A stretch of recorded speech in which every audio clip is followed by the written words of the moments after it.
Hi friends, എല്ലാവർക്കും പുതിയ വീഡിയോയിലേക്ക് സ്വാഗതം. ഞാൻ കുറച്ച് കാലമായിട്ട് ഉപയോഗിച്ചുകൊണ്ടിരിക്കുന്ന ഒരു വേൾഡ് ടെക്കിൻ്റെ ഒരു ആംപ്ലിഫയർ ഉണ്ട്, കാർ ആംപ്ലിഫയർ ആണ്.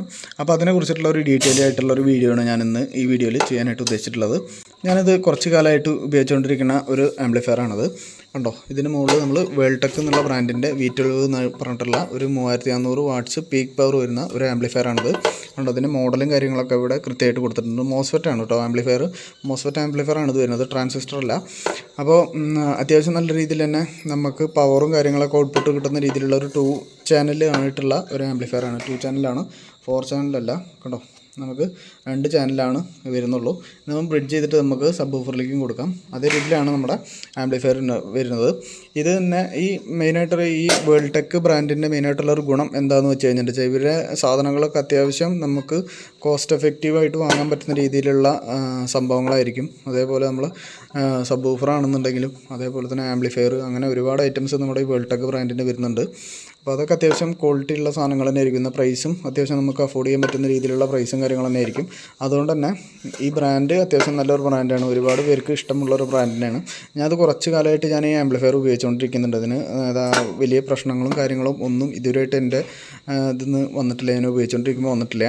ഞാനിത് സെക്കൻഡ് ഹാൻഡ് മേടിച്ചിട്ടുള്ള ഈ സാധനമാണ്. ഏകദേശം ഞാൻ ഇതിൻ്റെ കൂടെ സബ് ഊഫറും ഒരു 12 ഇഞ്ചിൻ്റെ ഞാൻ ഉപയോഗിക്കുന്നൊരു സബ് ഊഫറും അതേപോലെ സബ് ഊഫറിൻ്റെ ഒരു ബോക്സും അതേപോലെ ഈ ആംപ്ലിഫയറും ഒക്കെ പാടെ ഞാനൊരു 3300 രൂപയ്ക്കാണ് ഞാൻ നമ്മുടെ പരിചയത്തിലുള്ള ഒരാളുടെ കയ്യിൽ നിന്ന് മേടിച്ചിട്ടുള്ളത്. അന്ന് ഞാനിത് മേടിക്കുന്ന സമയത്ത് ഏകദേശം ഒരു 5-6 കൊല്ലം മുന്നെയാണ് ഈ സാധനം മേടിച്ചിട്ടുള്ളത്. ഇത് അത്രയും കാലമായിട്ടും പ്രവർത്തിച്ചിട്ടും കുഴപ്പങ്ങളും കാര്യങ്ങളൊന്നും ഇല്ലാതെ കൃത്യമായിട്ട് ഓടിക്കൊണ്ടിരിക്കുന്ന ആംപ്ലിഫയറാണ്. ഇതിനകത്ത് ഈ ഭാഗത്ത് നമുക്ക് ഇതിൻ്റെ ഹൈ ഇൻപുട്ട് വരുന്നുണ്ട്, അതേപോലെ തന്നെ നല്ല ഗെയിൻ വരുന്നുണ്ട്. ഈ ഗെയിൻ എന്ന് പറയുന്ന സാധനം വോളിയല്ല കേട്ടോ.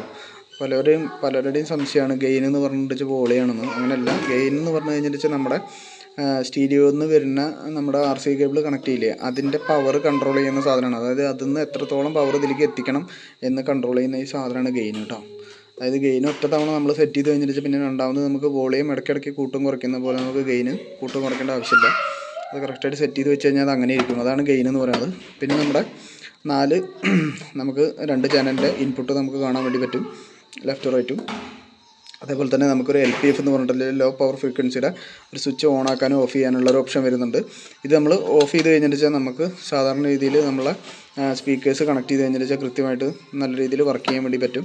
ഓണാക്കി കഴിഞ്ഞിട്ട് നമ്മുടെ സബ് ഊഫറിലേക്ക് ഓണാക്കാനുള്ളതാണ്. അതായത് നമുക്ക് ലോ ഫ്രീക്വൻസി മാത്രം കിട്ടുന്ന രീതിയിൽ നമുക്ക് ഓണാക്കാനും സ്വിച്ച് ഓഫ് ആക്കാനുള്ള ഒരു സ്വിച്ചാണ് ഇത് പറയുന്നത്. അതേപോലെ നമുക്ക് ഫ്രീക്വൻസി റേഞ്ച് കണ്ടില്ലേ, 40 ഫ്രീക്വൻസി മുതൽ 150 ഹെർട്സ് ഫ്രീക്വൻസി വരെയാണ് നമുക്കിതിൽ അഡ്ജസ്റ്റ് ചെയ്യാൻ പറ്റുന്ന രീതിയിൽ ലെവലിലുള്ള ഫ്രീക്വൻസി എന്ന് പറയുന്നത്. അതേപോലെ നമ്മുടെ സൂപ്പർ ബാസ് എന്ന് പറഞ്ഞിട്ടുള്ള കണ്ടോ, 6 ഡെസിബിൾ 12 ഡെസിബിൾ എന്ന് പറഞ്ഞിട്ടുള്ള ഒരു ഓപ്ഷൻ, ഇത് നമുക്ക് സെലക്ട് ചെയ്യാം. ഇത് നമുക്ക് 6ലേക്ക് വെച്ച് കഴിഞ്ഞിട്ട് ഒന്നുകൂടി പവർ കുറയും, 12ലേക്ക് വെച്ച് കഴിഞ്ഞാൽ ഒന്നുകൂടി പവർ കൂടും. അതേപോലെ തന്നെ നമ്മളുടെ ഓണാണോ ഓഫാണോ എന്ന് അറിയാൻ വേണ്ടിയിട്ടുള്ള ഒരു ഇൻഡിക്കേഷനും ഇവിടെ വരുന്നുണ്ട്. പിന്നെ ഈ ഭാഗത്ത് വരുന്നത് എന്താണെന്ന് പറഞ്ഞു കഴിഞ്ഞാൽ, ഈ ഭാഗത്ത് കണ്ടില്ലേ, ഇതൊരു ഫ്യൂസ് വരുന്നുണ്ട് ഉണ്ടോ. ഇപ്പോൾ ഏകദേശം നിങ്ങൾക്ക് കാണുന്നുണ്ടോയെന്ന് അറിയില്ല. കണ്ടോ, ഒരു 30 എന്ന് കൊടുത്തിട്ടുണ്ട്. 30 ആംപിയറിൻ്റെ ഫ്യൂസാണ് ഇതിൻ്റെ മുകളിൽ വരുന്നത്. അതേപോലെ തന്നെ നമുക്ക് ഈ ഭാഗത്ത് നമുക്കിതിൻ്റെ 12 വോൾട്ടിൻ്റെയും അതേപോലെ REM ഗ്രൗണ്ടും ഒക്കെ കാണുന്നുണ്ട്. പിന്നെ 2 ചാനൽ കാണുന്നുണ്ട്.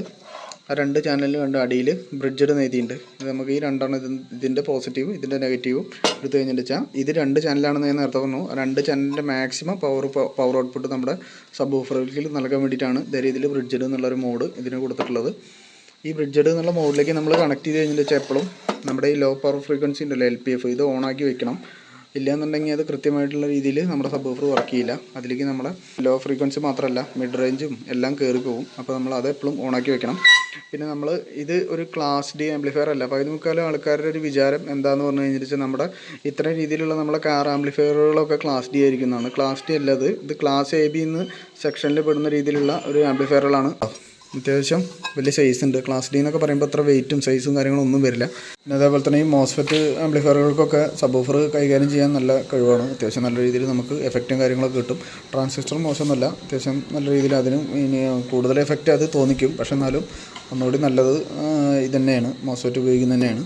പിന്നെ മോസ്ഫെറ്റിന് ഒന്നുകൂടി ലൈഫും കാര്യങ്ങളൊക്കെ കൂടുതലായിരിക്കും. നമ്മൾ ട്രാൻസിസ്റ്ററിനെ അപേക്ഷിച്ചിട്ട് കുറച്ചും കൂടി ഈടുനിൽപ്പ് കൂടുതൽ മോസ്ഫെറ്റിന് തന്നെ ആയിരിക്കും. അപ്പോൾ അത് നല്ലൊരു കാര്യമാണ്. അതേപോലെ തന്നെ ഒന്നുകൂടി നല്ല ക്ലാരിറ്റി ആയിട്ടുള്ള ഒരു സൗണ്ട് തരാൻ എന്തായാലും മോസ്ഫെറ്റിന് പറ്റുന്നതായിരിക്കും. ട്രാൻസിസ്റ്ററിനെ അപേക്ഷിച്ചിട്ട് ട്രാൻസിസ്റ്ററിന് ഒന്നുകൂടി കുറച്ചുകൂടി പഞ്ച് കൂടുതലായിരിക്കും, ഒരു കുറച്ച് ഗെയിനും കാര്യങ്ങളൊക്കെ കൂടുതലായിരിക്കും. അപ്പോൾ മോസ്ഫെറ്റിന് കുറച്ചും കൂടി നല്ല പവർഫുള്ളായതും അതേപോലെ തന്നെ അത്യാവശ്യം നല്ല ക്ലാരിറ്റി ആയിട്ടുള്ള ക്ലിയർ ആയിട്ടുള്ള ഓഡിയോ ഔട്ട്പുട്ട് എന്തായാലും ഒരു മോസ്ഫെറ്റ് ആംപ്ലിഫയറിൽ നിന്ന് കിട്ടും. അതൊക്കെയാണ് മോസ്ഫെറ്റ് ആംപ്ലിഫയറിൻ്റെ മെയിനായിട്ടുള്ള ഗുണങ്ങൾ എന്ന് പറയുന്നത്. പിന്നെ അതേപോലെ തന്നെ ഈ ഒരു മോസ്ഫെറ്റ് ആംപ്ലിഫയറുകൾക്ക് ഹീറ്റ് കുറച്ച് കൂടുതലായിരിക്കും. അതുകൊണ്ടാണ് കൂടുതലായിട്ട് നമുക്ക് ഇതേ രീതിയിലുള്ള ഒരു അലുമിനിയത്തിൻ്റെ ഒരു കവറിങ് വരുന്നത്. നമ്മുടെ ഈ ബോഡി ഉണ്ടോ, ഇത് അലുമിനിയം ബോഡിയാണ് വരുന്നത്. ഈ ആംപ്ലിഫയറിന് മൊത്തം അലുമിനിയം ബോഡിയാണ് വരുന്നത്. ഈ ബോഡി മെയിനായിട്ട് ഇത്രയും രീതിയിൽ ഇങ്ങനെ കൊടുക്കാനുള്ള കണ്ടോ വണ്ടിയുടെ ഫിൻസ് പോലെ കൊടുക്കുന്നുണ്ടല്ലേ. നമ്മുടെ ഹീറ്റ് സിങ്ക് ആയിട്ടാണ് ഈ സംഭവം, ഈ അലുമിനിയത്തിൻ്റെ ബോഡി വർക്ക് ചെയ്യുക. അതിന് വേണ്ടിയിട്ടാണ് ഇത്രയും രീതിയിലുള്ള വലിയ ബോഡി കൊടുത്തിട്ടുണ്ടോ. ഈ രീതിയിൽ ഹോളും കാര്യങ്ങളൊക്കെ ഇവിടെ ഉണ്ട്. കാരണം ഇത് കൂടെയൊക്കെ കൃത്യമായിട്ട് എയർ കടന്നു പോയിട്ട് നല്ല വൃത്തിക്ക് അത് അതിൻ്റെ ചൂടും കാര്യങ്ങളൊക്കെ പുറത്തേക്ക് കളയാൻ വേണ്ടിയിട്ടാണ് ഹീറ്റ് സിങ്ക് പോലെയാണ് ഈ ഒരു അലുമിനിയത്തിൻ്റെ ഇതിൻ്റെ കേസ് വർക്ക് ചെയ്യുന്നത്. അതുകൊണ്ട് തന്നെ നമ്മളിത് ഉപയോഗിക്കുന്ന സമയത്ത്, ഇപ്പോൾ വീട്ടിലൊക്കെ ഉപയോഗിക്കുന്നത് വെച്ചാൽ നമ്മളിത് എന്തായാലും ഒരു ഏതെങ്കിലുമൊക്കെ ഒരു ഭാഗത്ത് വയ്ക്കുന്ന സമയത്ത് അത്യാവശ്യം അടച്ചിടാത്ത രീതിയിലുള്ള, അതായത് ഒരു മൂലയിൽ കൊണ്ടുപോയിട്ട് നമ്മൾ ഒതുക്കി വെക്കുന്ന രീതിയിൽ വെക്കരുത്. അത്യാവശ്യം കാറ്റ് കയറുന്ന രീതിയിലുള്ള ഒരു സ്ഥലത്ത് വേണം ഈ ഒരു സംഭവം വെക്കാനായിട്ട്. അല്ലാന്നുണ്ടെങ്കിൽ ചിലപ്പോൾ നമ്മുടെ അതിൻ്റെ ഉള്ളത്തെ ഹീറ്റും കാര്യങ്ങളൊന്നും നേരമാണ് പുറത്തേക്ക് പോകാതെ അത് ഡാമേജ് ആവാൻ ചാൻസ് ഉണ്ട്. അപ്പോൾ അത് നമ്മൾ ശ്രദ്ധിക്കേണ്ടതാണ്. പ്രൈസ് വരെ നമുക്കൊരു 3000 രൂപയുടെ താഴെയാണ്. അതായത് 2000, 2500, 3000 രൂപയുടെ താഴെയാണ് ഇതിന് ഏകദേശം. നമുക്ക് പുതിയതിന് ഞാൻ ഗൂഗിളിൽ നോക്കിയ സമയത്ത് തന്നെ റേറ്റും കാര്യങ്ങളും കണ്ടത്. കൃത്യമായിട്ടുള്ള റേറ്റ് എനിക്കറിയില്ല. ഇത് ആരെങ്കിലും ഉപയോഗിക്കുന്നുണ്ടെന്നുണ്ടെങ്കിൽ, അറിയുന്ന ആളുണ്ടെന്നുണ്ടെങ്കിൽ കമൻറ്റ് ചെയ്യുന്നത് നന്നായിരിക്കും. അപ്പോൾ അത്യാവശ്യം നല്ല രീതിയിൽ പവറും കാര്യങ്ങളൊക്കെ ഇതിനകത്തുനിന്ന് കിട്ടുന്നുണ്ട്. നമുക്ക് ആവശ്യമുള്ളൊരു പവറും കാര്യങ്ങളൊക്കെ കിട്ടുന്നുണ്ട്. ഈ 3600 പറഞ്ഞിട്ടുള്ളതിൻ്റെ പീക്ക് പവറാണ് കേട്ടോ. അപ്പോൾ അതെല്ലാവർക്കും അറിയാമെന്ന് വിചാരിക്കുന്നില്ല. RMS ഒക്കെ വരുന്നത് ഏകദേശം ചിലപ്പോൾ ഒരു 100 അല്ലെങ്കിൽ 200 ചിലപ്പോൾ ഒരു ചാനലിൽ വരുള്ളൂ. അതേ രീതിയിലായിരിക്കും മിക്കവാറും ഇതിന് RMSും കാര്യങ്ങളൊക്കെ വരിക. എന്തായാലും ഒരു 300 RMS തന്നെ ആയിരിക്കും മിക്കവാറും ഇതിനൊക്കെ ഉണ്ടാവും. 300 അല്ലെങ്കിൽ ചിലപ്പോൾ അതിൻ്റെ താഴെയൊക്കെ ഉണ്ടാവുള്ളൂ.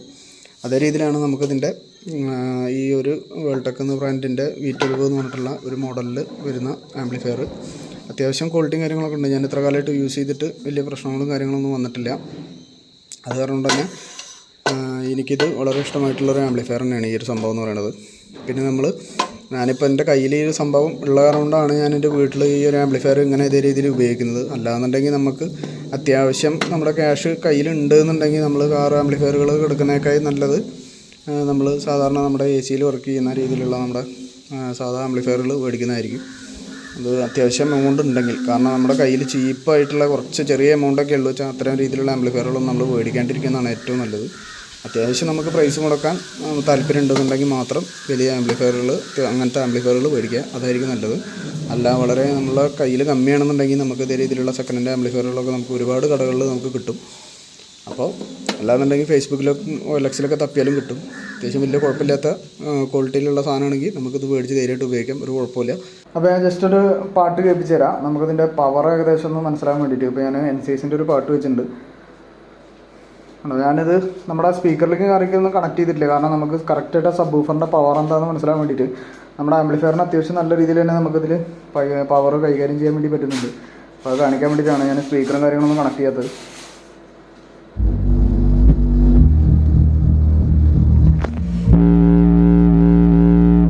ചെറിയ രീതിയിൽ ഒരു വരുന്നത് ബാക്കിലുള്ളതാണ്.